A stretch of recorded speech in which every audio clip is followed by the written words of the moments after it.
de julho, não é? Já passaram-se 6 meses do ano de 2017 e nós já entramos agora na segunda etapa do ano, rumo ao final de 2017. Então as coisas vão aceleradas e nós devemos fazer bom uso do tempo que Deus nos dá, das oportunidades que Deus coloca na nossa vida, na nossa história. Às vezes nós perdemos o tempo de Deus, às vezes perdemos oportunidades de Deus na nossa experiência, e isso nos acarreta muito prejuízo. Um atraso em enxergar o propósito de Deus e a vontade de Deus pode atrapalhar de maneira significativa aquilo que Deus gostaria de fazer na nossa história e na nossa vida. Eu quero trabalhar com os irmãos durante este mês de julho, uma continuidade do tema do mês de junho. Em junho começamos a falar sobre os discípulos de Jesus, e agora durante este mês eu quero falar sobre a família dos discípulos. Quero dar um pouco de atenção a este assunto, porque este é um assunto que realmente me preocupa e me incomoda. E eu creio que a igreja é uma defensora da família, dos valores familiares, talvez uma das únicas instituições no meio da sociedade que ainda tem preservado a questão da vida em família, dando valor a essa convivência familiar e trabalhando para que a sociedade não venha se degradar ainda mais. Hoje, especificamente, eu quero falar sobre sinais de autodestruição na família. Esse é o tema da minha palavra de hoje, da minha reflexão. Os sinais de autodestruição da família. E para isso eu quero convidar você a abrir a sua Bíblia na segunda carta de Paulo a Timóteo, no capítulo 3.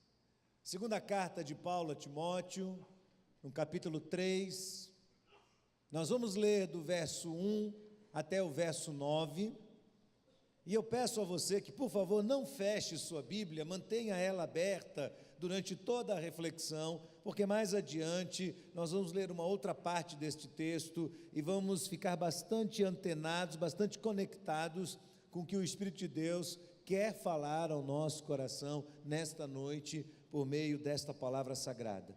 2 Timóteo, capítulo 3, eu vou ler do verso 1 ao verso 9. Sabe, porém, isto: nos últimos dias sobrevirão tempos difíceis, penosos,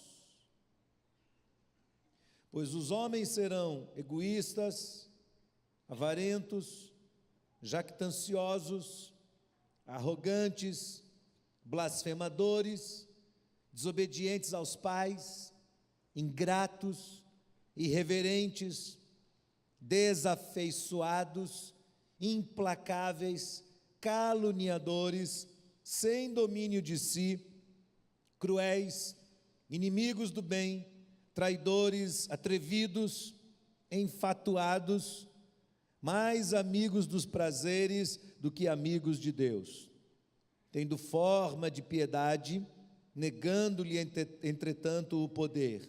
Foge também destes.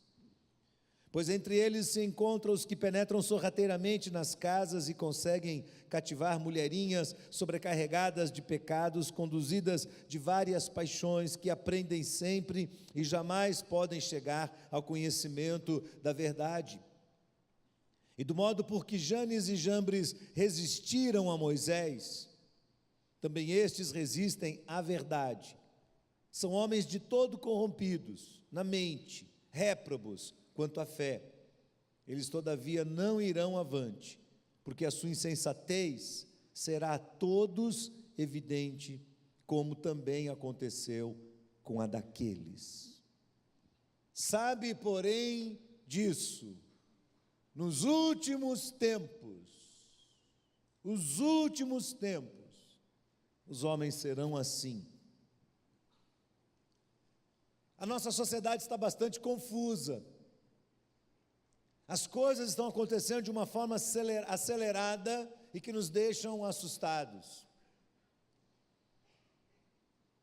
As pessoas em geral deveriam usar todo o seu conhecimento E nós deveríamos fazer uso das descobertas científicas e da tecnologia para preservar o bem, para preservar a justiça social, a segurança e a saúde das pessoas. Era de se esperar que quanto mais o homem progredisse em conhecimento, mais humano ele pudesse se tornar, mais comprometido com o bem-estar, com a saúde, com a transformação de toda a sociedade, mas não é isso que acontece. Parece que quanto mais nós avançamos no conhecimento, nas grandes descobertas, mais o ser humano se torna cheio de si, presunçoso, egoísta, violento. Então, sem exageros, e sem querer hoje aqui dar um de dramático, eu penso que esse texto reflete de uma forma bem apropriada o que está acontecendo hoje na nossa realidade, hoje no meio da nossa sociedade. E a primeira pergunta que eu faço hoje é: nós estamos vivendo os últimos tempos? Você já se perguntou isso? Nós estamos vivendo os últimos tempos, o que você acha? Dentro do seu coração, sim ou não? Eu creio que sim. Aliás, eu penso que alguma coisa muito séria e muito grave está para acontecer no meio da humanidade. E não vai demorar muito. Isso que vai acontecer vai mudar totalmente o cenário deste mundo, o rumo da humanidade. Por todos os lados, nós vemos sinais de um movimento que aponta para o desfecho da autodestruição da própria humanidade. É como uma doença autoimune. Você sabe o que é uma doença autoimune? O ser humano tem no seu corpo o seu sistema imunológico, que deveria formar uma barreira de proteção contra os agentes externos. Mas as pessoas que têm uma doença autoimune, esta barreira de proteção se volta contra o próprio organismo, e o próprio organismo começa a ser destruído. É isso que está acontecendo no meio da nossa sociedade. E nós vemos os sinais. Quais são alguns desses sinais? A guerra é um deles. Jesus diz lá no final do livro de Mateus: ouvireis falar de guerras e rumores de guerras. E a guerra é uma ameaça? Claro que é uma ameaça à humanidade. Estados Unidos, Rússia, Coreia do Norte, França, Síria. O sentimento de ódio vai crescendo cada vez mais numa época em que a tecnologia é muito avançada. Estes e outros países estão tentando se proteger, especializando-se cada vez mais no desenvolvimento das armas nucleares e das armas químicas, que são capazes de destruir metade do mundo, ou mais do que isso, ao simples apertar de um gatilho. E é muito importante destacar que este ambiente de guerra fria dispensa a inteligência, dispensa o diálogo, dispensa os acordos cavalheiros entre países, dispensa o discurso intelectual da ONU. É olho por olho e dente por dente. Olho por olho e dente por dente. Este é o sentimento cada vez mais crescente ao redor do mundo. Olho por olho, dente por dente. Dentro dessa questão dos armamentos nucleares, vários cientistas têm alertado o mundo sobre o perigo do chamado colisor de hadrons. Isso é uma máquina, dizem que é a maior máquina já produzida na história da humanidade. Está sendo construída num ambiente subterrâneo entre a França e a Suíça. E é um grande micro-ondas. Dentro da minha ignorância eu vou chamá-lo assim. É um grande acelerador de partículas que está sendo construído pela União Europeia para pesquisas nucleares. Eles estão trabalhando nesta máquina na tentativa de encontrar a partícula de Deus, de reproduzir dentro dela o mesmo ambiente que gerou a toda a humanidade, segundo eles, depois da explosão do Big Bang. A grande questão é que este equipamento é poderosíssimo e tem um potencial para gerar uma explosão capaz de destruir, se não todo, pelo menos boa parte do globo terrestre de uma hora para outra, e isso hoje já pode acontecer a qualquer momento. Outra ameaça de destruição da humanidade: os grupos radicais islâmicos.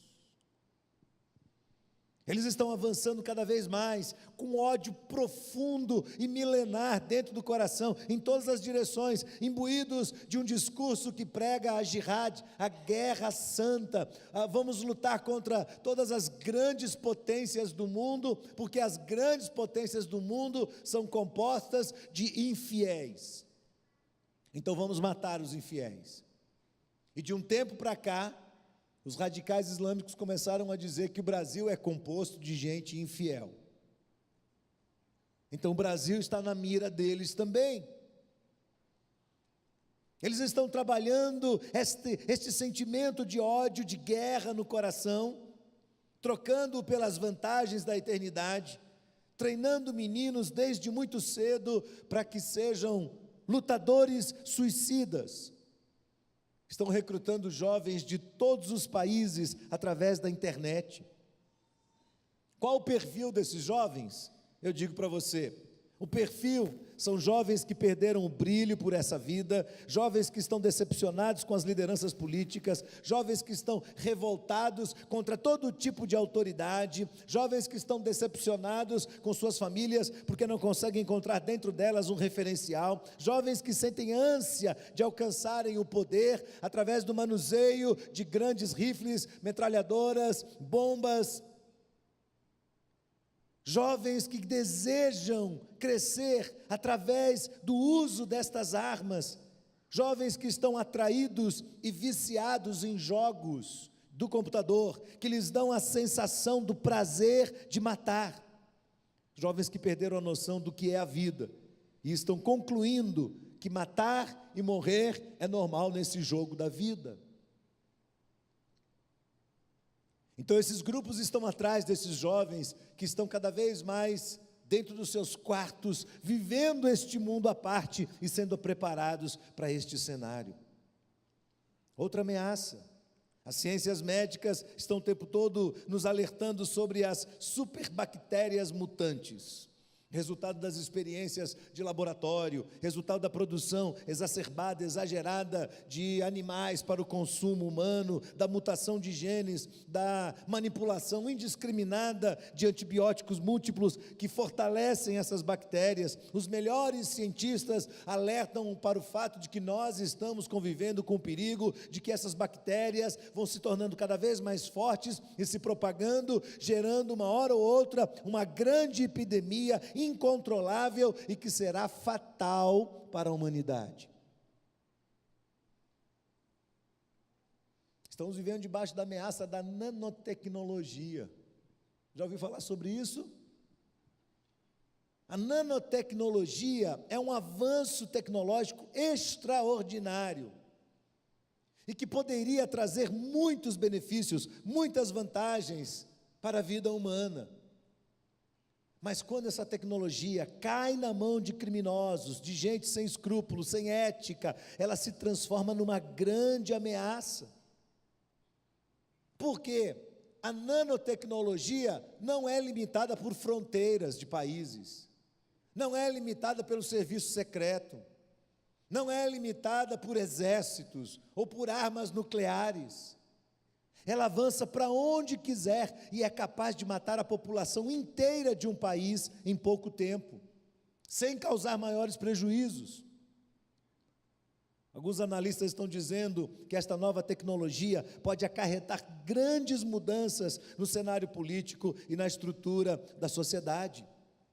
Através da nanotecnologia molecular, será possível aumentar a potência, a eficácia das armas de fogo.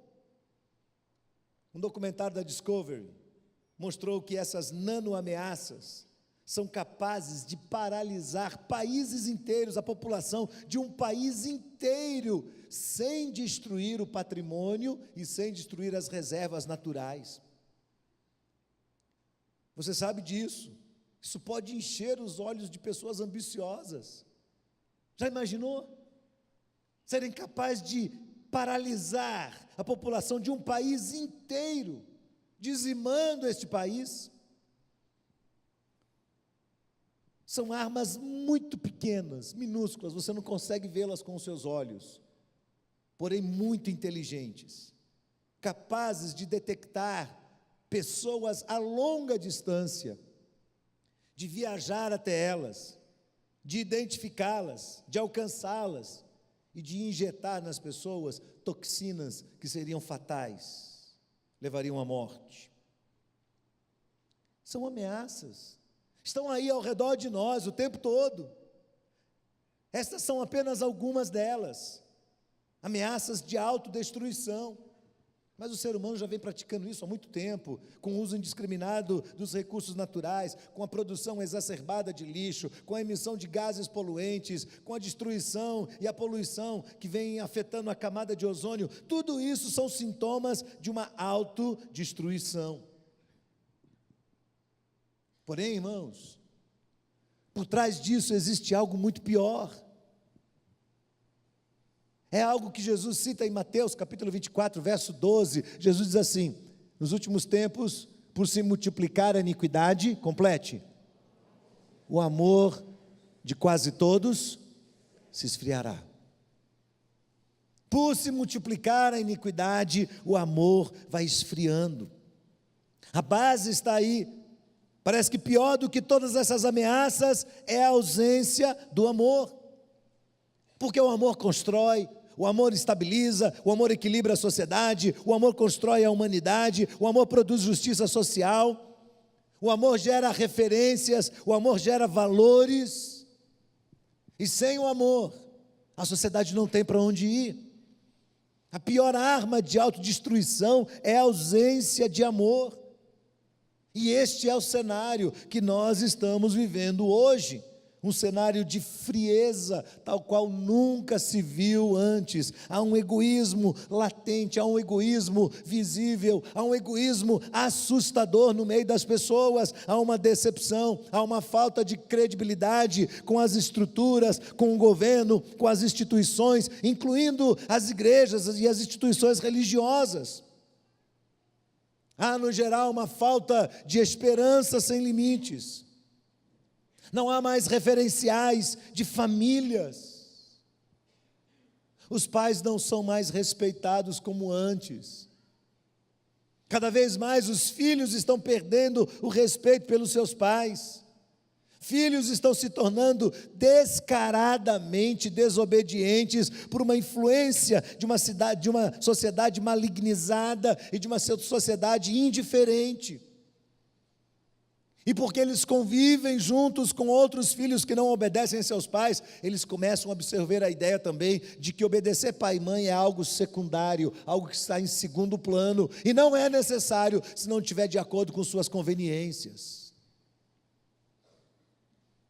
Essa semana faleceu o irmão José Arcanjo, um diácono muito querido, um irmão nosso da Igreja Sinai, pai de nosso irmão Davi Arcanjo aqui na IBAM. E lá no culto fúnebre, Davi, quando foi agradecer as pessoas, compartilhou um pouco como foram os últimos momentos ao lado do pai, e ele disse: eu me aproximei do meu pai e disse a ele: pai, eu preciso ir em casa resolver algumas coisas, eu já olhei aqui o senhor está medicado, está tudo direitinho, eu vou em casa e volto. A bênção, meu pai. Davi tem minha idade, 53 anos. Irmão Arcanjo, fraquinho, levantou e disse: meu filho, o Senhor te abençoe, o Senhor te guarde, o Senhor guarde a sua vida. E o Davi saiu. E quando chegou em casa, recebeu a notícia de que o pai havia partido. Eu conheço essa família há muitos anos, eu conheço a família há 27 anos. E eu sei que os filhos têm esse hábito, apesar de serem todos adultos, de pedir a bênção ao pai. Hábito que nós achamos retrógrado. Hábito que muitos filhos aqui acham que é ridículo, desnecessário. E não conseguem perceber as implicações espirituais que existem por trás de um filho que humildemente se aproxima do seu pai e diz: pai, me dê sua bênção. Pai, me dê sua bênção. Aliás, nós pais, deixamos de ensinar isso para os nossos filhos. E eles vão enveredando por um caminho em que eles olham para pai e mãe como se fosse qualquer pessoa sobre a face da terra. E quantos filhos há que dão muito mais valor aos seus amigos do que aos próprios pais? Perdemos aquele grande valor da sociedade que respeitava os pais. Os casamentos estão terríveis. As pessoas estão falando de divórcio como se estivessem falando de comprar uma caixa de fósforo ou um sorvete na esquina. Perdemos a perspectiva de quão sagrado é um matrimônio, quão sério é uma aliança firmada na presença de Deus entre um homem e uma mulher. E dizemos descaradamente: qual é o problema? A sociedade já instituiu o divórcio, e os mecanismos estão cada vez mais simplificados. Hoje você pode adiantar um processo de divórcio pela internet e fazer com que ele saia em pouquinhos dias. E na cabeça da maioria de nós, o fato da sociedade chancelar é então uma porta aberta. É a legitimação de um ato que é contrário ao propósito de Deus. Existem cláusulas de exceção, aqui e ali, mas o que deveria ser uma terrível exceção lá no cantinho do cenário, está se tornando o quadro mais geral e mais específico. Os casais estão se afastando cada vez mais um do outro, por influência desta sociedade que não acredita mais no casamento, que não acredita mais que um homem e uma mulher podem ser fiéis um ao outro durante todos os anos da sua vida até a morte, conforme prometeram. A sociedade não crê nisso, a sociedade não acredita nisso. Está fazendo um casamento de um jovem, filho de um senhor aqui da igreja, num clube, e as pessoas estavam prestando atenção. E no meio da minha mensagem, lá atrás tinha uma cortina preta e os garçons estavam por trás da cortina. E eu disse: olha, eu quero que você saiba que Deus convida você, marido, a ser fiel à sua esposa até o fim da sua vida. Lá de trás da cortina, um garçom fez ha, ha, ha, ha. E todo mundo olhou para trás assim, para ver quem era. Mas é assim que a sociedade trata o casamento. E nós olhamos para isso e dizemos: é verdade, a sociedade tem razão. É verdade, as pessoas têm razão. Eu quero dizer para você que se a gente não prestar atenção, esse cenário caótico, de falta de amor, de falta de compromisso, de falta de responsabilidade, esse cenário nos influencia. E mina o amor de dentro de nós, e rouba o amor de dentro de nós, e nos submete ao estilo de vida que é o mais comum no meio da sociedade incrédula. É sobre isso que eu quero pensar durante este mês, sobre a influência que a sociedade está gerando sobre nós e as nossas relações familiares. Eu gosto muito do livro de Gênesis, porque ele mostra histórias incríveis do relacionamento familiar, e como eu sempre tenho dito, quando você vê essas histórias acontecerem, você precisa se inserir naquele cenário, porque nós somos aquelas pessoas, e aquelas pessoas são cada um de nós. Precisamos nos enxergar através dessas experiências. E o livro de Gênesis mostra que algo muito estranho estava acontecendo em duas cidades, que seriam para sempre, por todas as gerações, um referencial de degradação social, ética e moral. Quais eram as duas cidades? Sodoma e Gomorra. Então lá em Gênesis 13, diz que Abraão tinha um sobrinho chamado Ló, E Ló teve o privilégio de ser criado debaixo do cuidado, do escrutínio do tio Abraão. Abraão é um homem da promessa. Abraão é um homem chamado por Deus e abençoado por Deus. E Deus diz: olha, eu vou multiplicar a sua semente, e por meio de você, as nações da terra, as famílias da terra vão ser abençoadas. Ele seria o precursor de uma nação inteira, que é uma nação especial aos olhos de Deus, queira você aceitar isso ou não, mas é. E Abraão seria esse instrumento de Deus, por meio do qual Deus enviaria a sua promessa de redenção ao mundo. Jesus seria o descendente direto desta nação.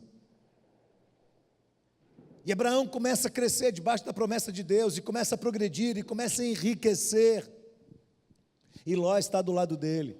E todas as vezes que você está próximo de alguém que teme a Deus, que ama o Senhor, que está debaixo da promessa de Deus, você está sendo abençoado junto com essa pessoa. E não pode haver no seu coração inveja e ciúmes e querer ter aquilo que ela tem.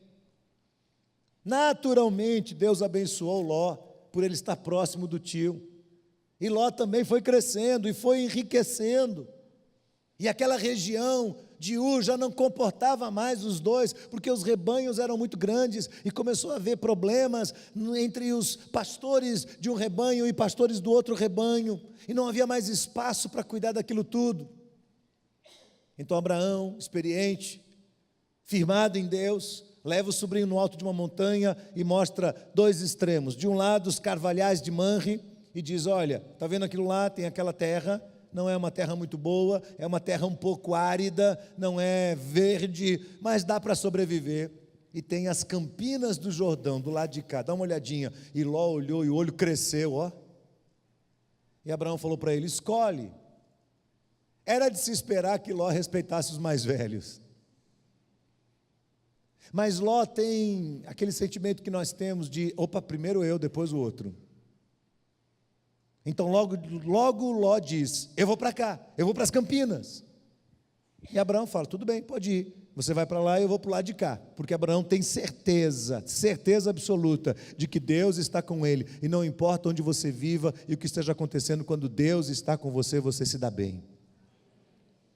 Então Abraão vai para aquele lado de lá, e Ló vai para o lugar bonito, para o lugar verde, para o lugar que é atraente, que chama atenção. A grande questão é que Sodoma e Gomorra estão ali, e Ló vai viver naquela cidade, e começa a conviver com a sociedade e absorver aos poucos o que acontece naquela cidade. Eu quero fazer um parênteses aqui sobre escolhas.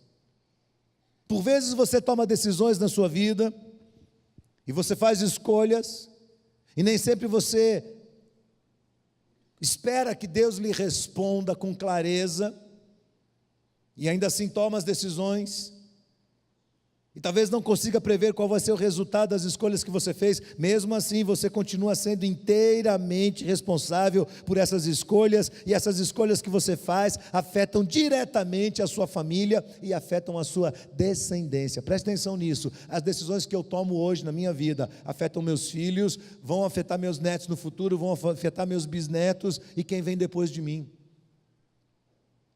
Cuidado quando você toma decisões. Procure esperar que Deus lhe responda com clareza.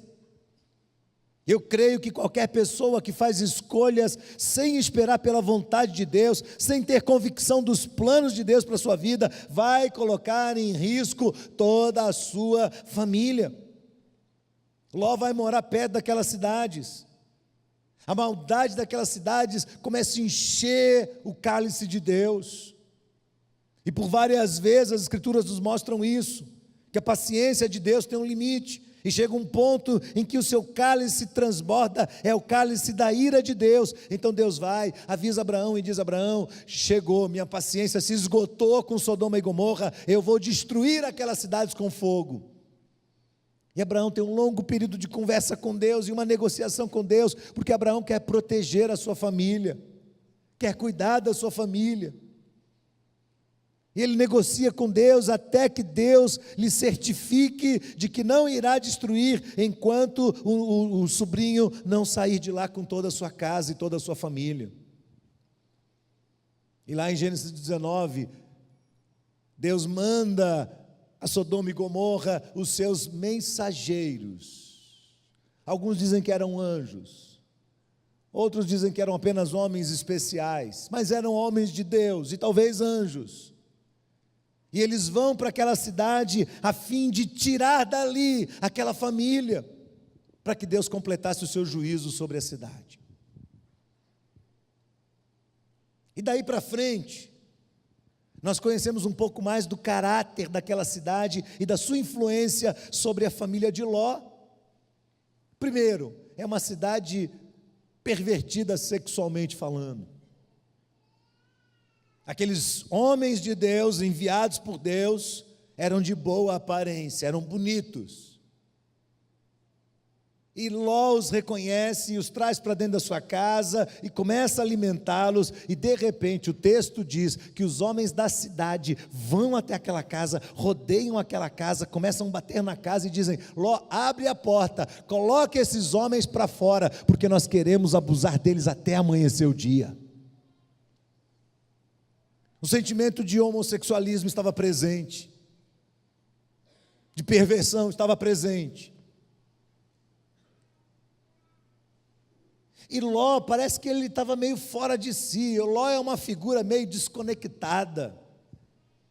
Ele abre a porta e diz assim: meus amigos, meus irmãos, não façam isso.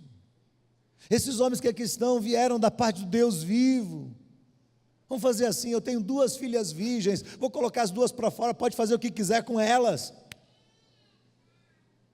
Meu Deus, enlouqueceu esse homem.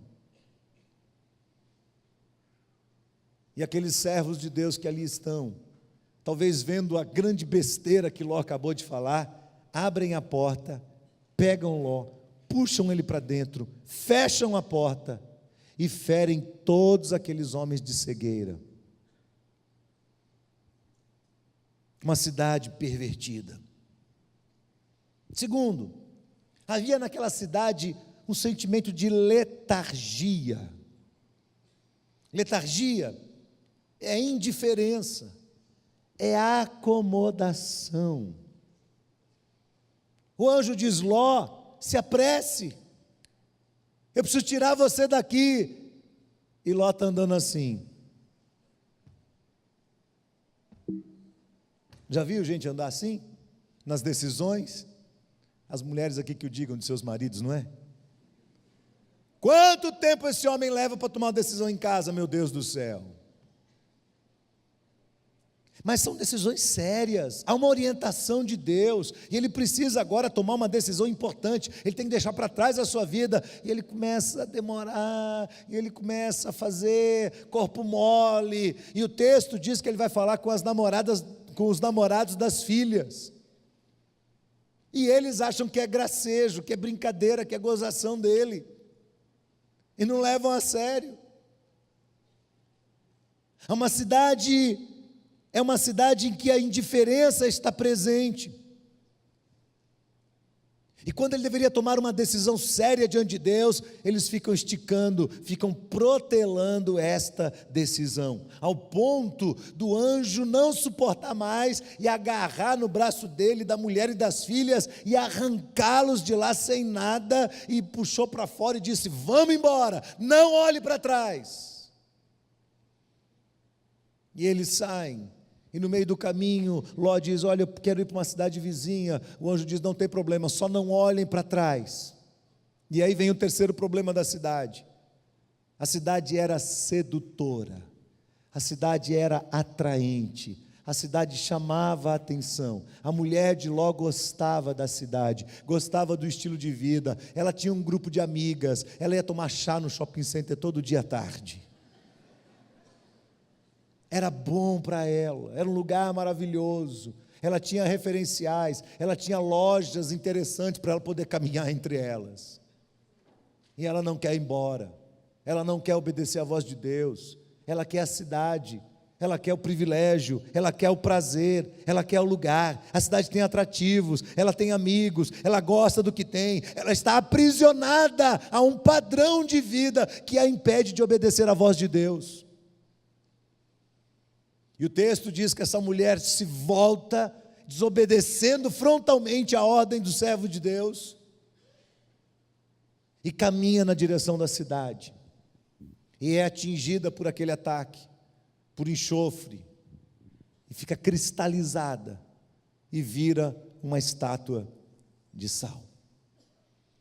E Jesus diz assim: lembre-se da mulher de Ló, lembre-se dela, lembre-se dela,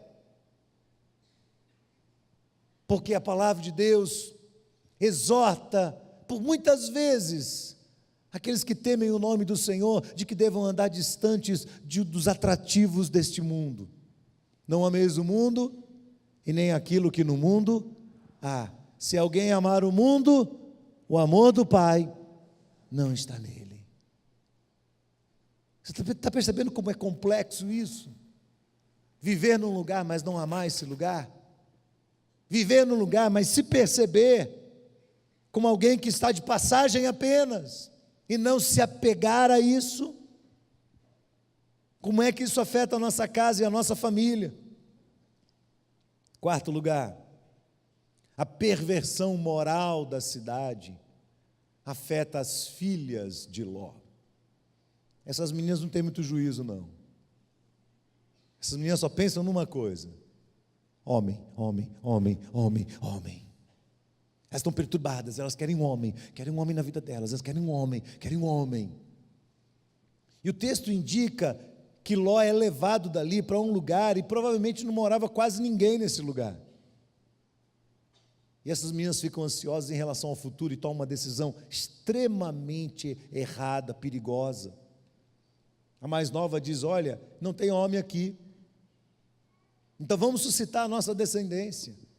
E elas embriagam o pai, e uma noite uma dorme com ele, e no dia seguinte elas embriagam o pai de novo, e a outra dorme com ele, e eu não sei por quanto tempo isso aconteceu, mas as duas engravidaram do próprio pai, e deram origem a duas nações, os amonitas e os moabitas.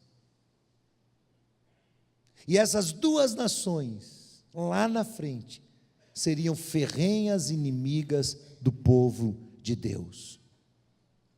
Seriam nações que iriam provocar uma resistência muito grande ao plano de Deus e ao propósito de Deus para a descendência de Abraão.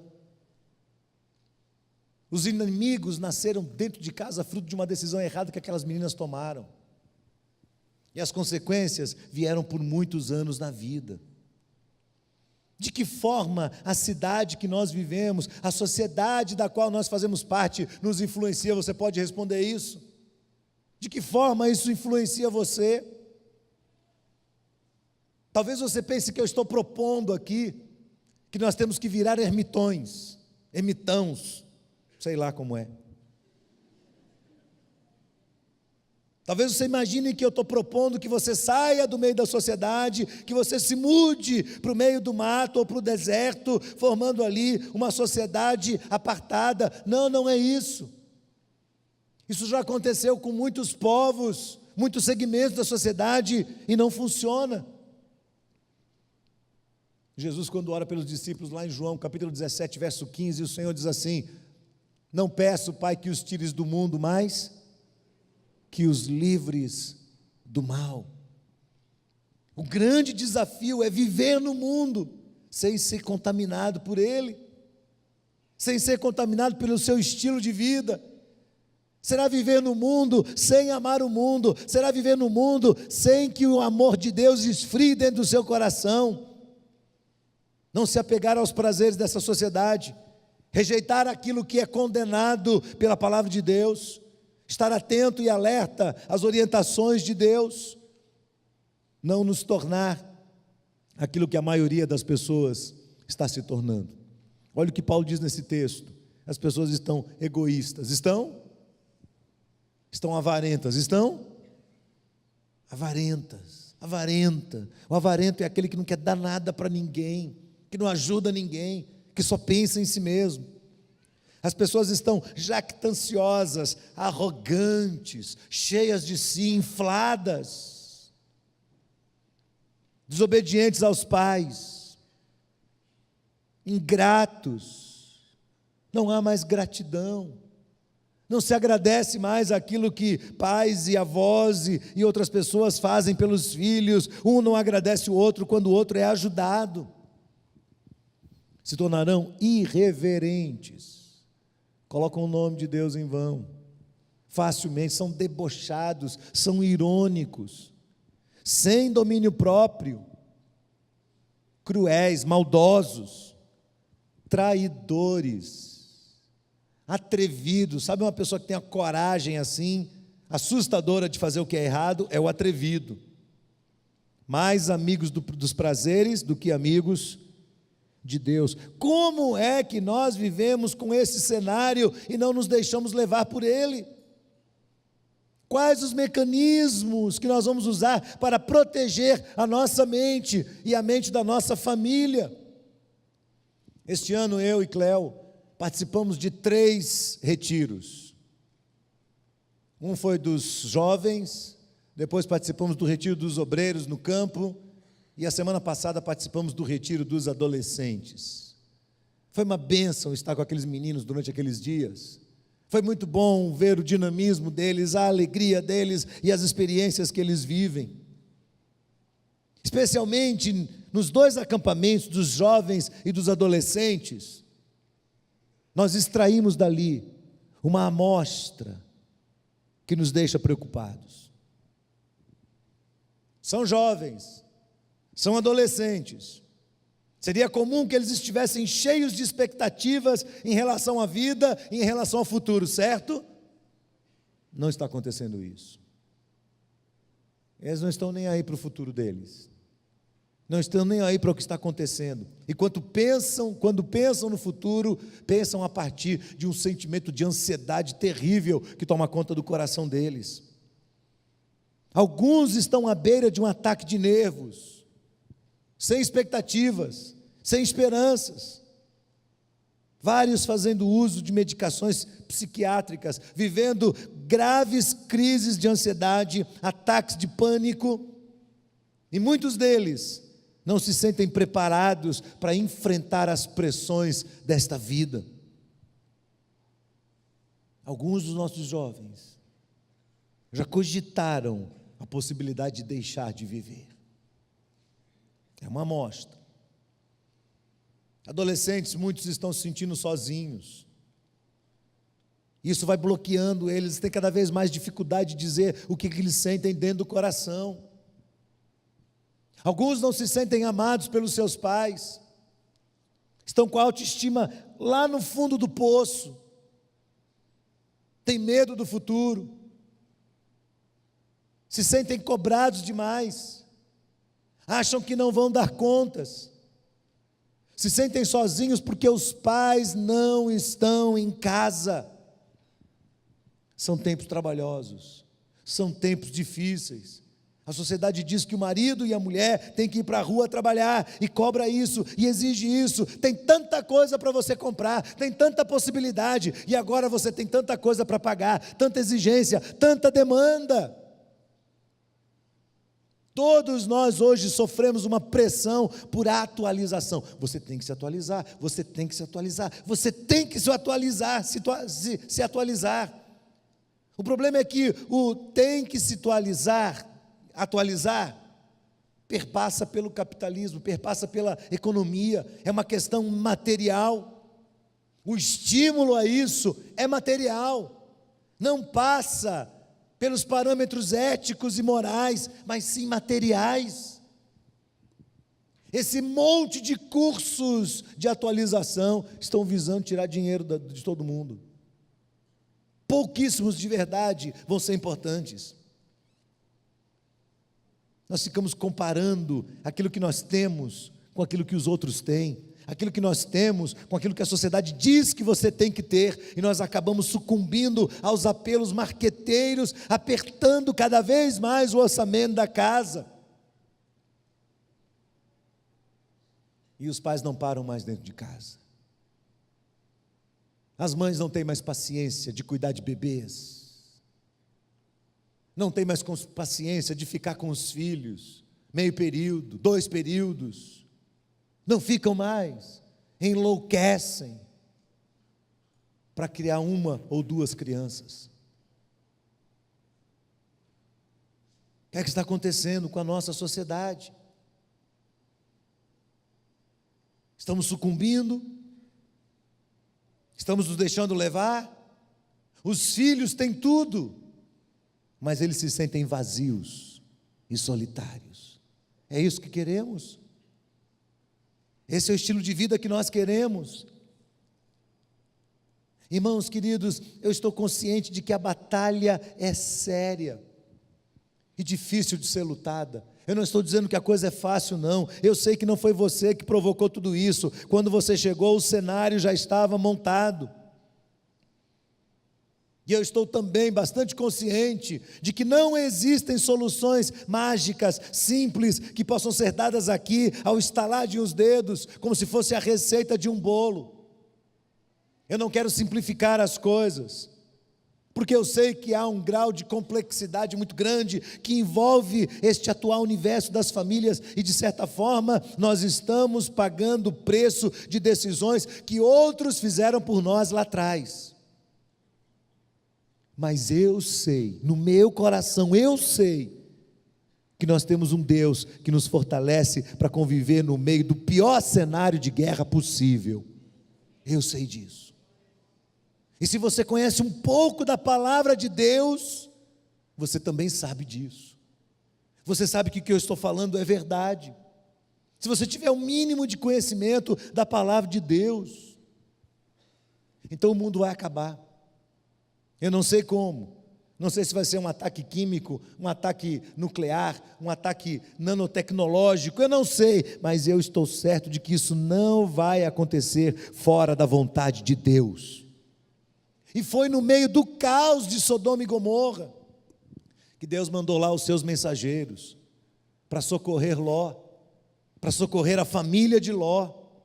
E alguns da família foram salvos e poupados, e outros não quiseram ouvir as orientações de Deus, não deram valor à palavra de Deus, e por causa disso pereceram.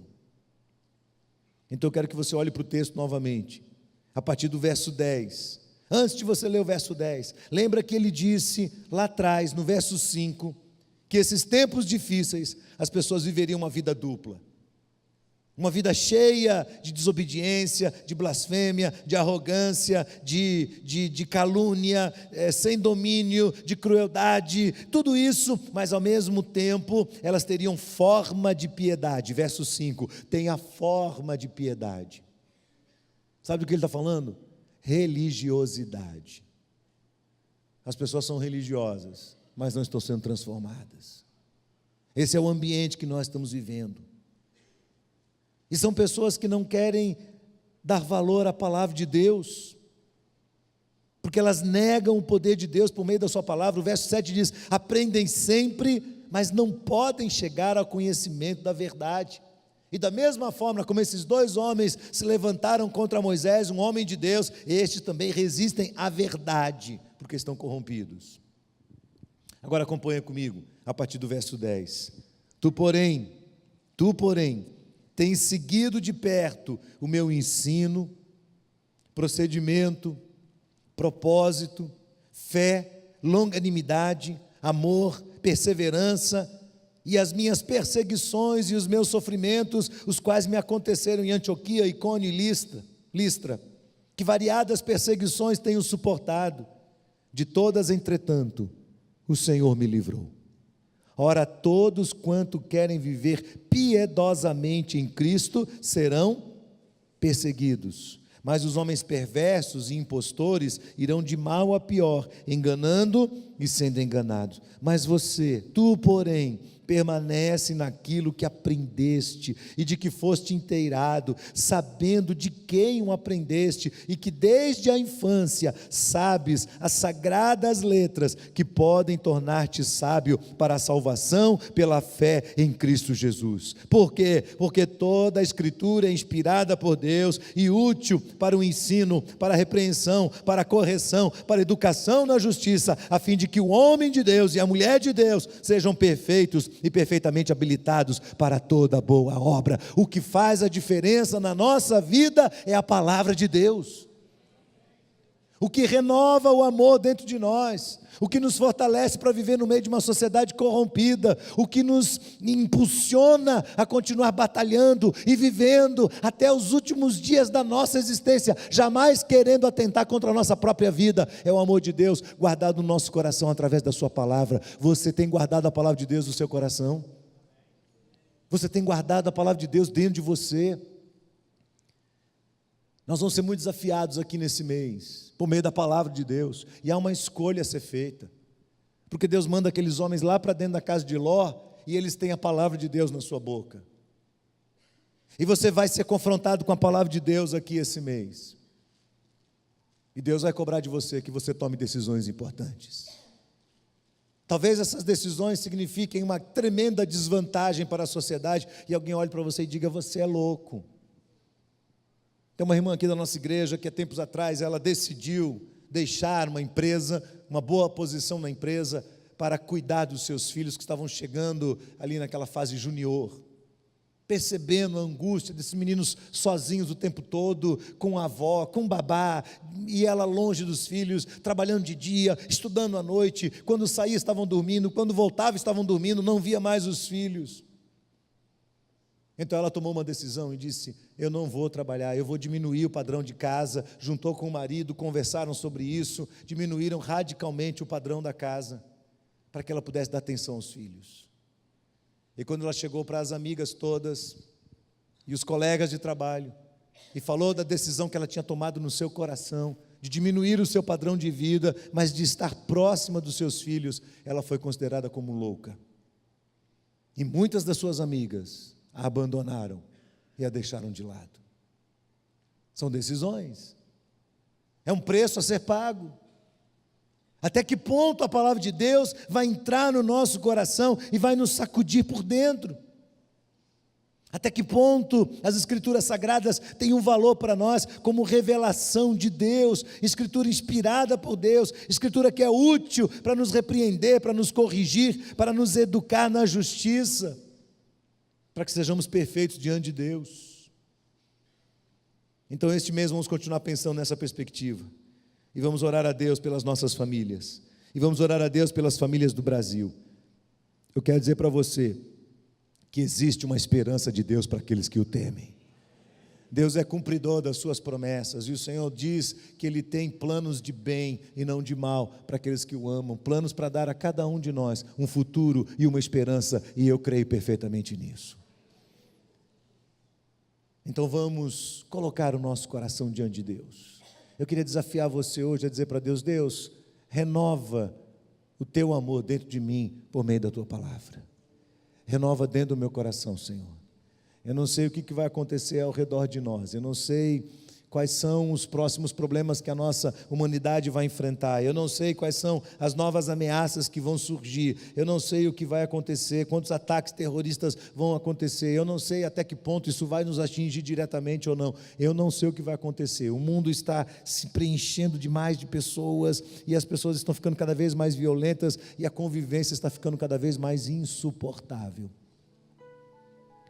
Mas nós temos um Deus sobre nós, o Deus criador de todas as coisas, o Deus que nos deu a sua palavra, que tem nos ensinado o tempo todo, que nem só de pão viverá o homem, mas de toda a palavra que procede da boca de Deus. Você crê nisso? Baixe sua cabeça, feche os seus olhos, ore ao Senhor aí onde você está, e a equipe vai estar orando uma canção aqui, que é um pedido, é uma oração a Deus, para que Deus nos faça retornar ao primeiro amor. para que Deus renove o seu amor dentro do nosso coração, para que Deus renove o amor, a sua palavra dentro de nós, para que ao sermos desafiados pela palavra de Deus, mesmo no meio de uma sociedade que diz ao contrário, a gente jamais volte para trás, a gente jamais se torne cristalizado como a mulher de Ló, mas a gente dê passos seguros em direção à obediência, à vontade de Deus, pela fé, no meio da palavra de Deus. Talvez alguns familiares rejeitem as suas decisões, mas Deus, quando estiver orientando você, Ele vai ser muito claro, e se você obedecer à voz de Deus, você vai ter o resultado de Deus na sua vida e na sua história. Peça isso ao Senhor nesse momento: Senhor, que eu possa retornar ao primeiro amor. Quero voltar ao início de tudo, encontrar-me contigo, Senhor. Quero rever meus conceitos e valores. Eu quero reconstruir. Vou regressar ao caminho, vou ver as primeiras obras, Senhor. Eu me arrependo, Senhor, me arrependo, Senhor, me arrependo, Senhor.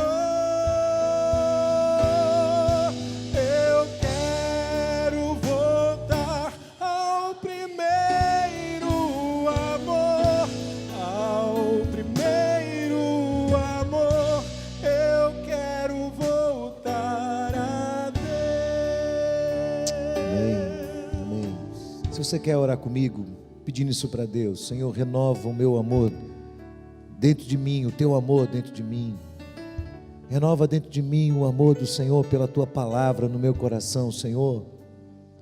Se você quer pedir a Deus: Deus, não me permita escolher a humanidade com todo o seu egoísmo, com todas as suas implicações, mas me permita rejeitar isso para abraçar o teu amor, o teu propósito e a tua vontade, e renova o teu amor em mim. Se essa é a sua oração, eu queria que você ficasse de pé onde você está, dizendo: é comigo, Senhor, é comigo, o Senhor está falando comigo, é no meu coração, e eu quero colocar meu coração diante do Senhor nesta noite, em nome de Jesus.